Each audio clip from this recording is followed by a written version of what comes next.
छत्तीसगढ़ी गाने देखने के लिए हमारे YouTube चैनल को सब्सक्राइब करें और नए अपडेट्स जानने के लिए बेल आइकन के बटन को क्लिक करें।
काबर की मैं दिल विल नहीं दो समझे।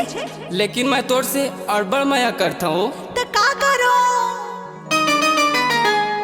थोड़ी चिया कस माया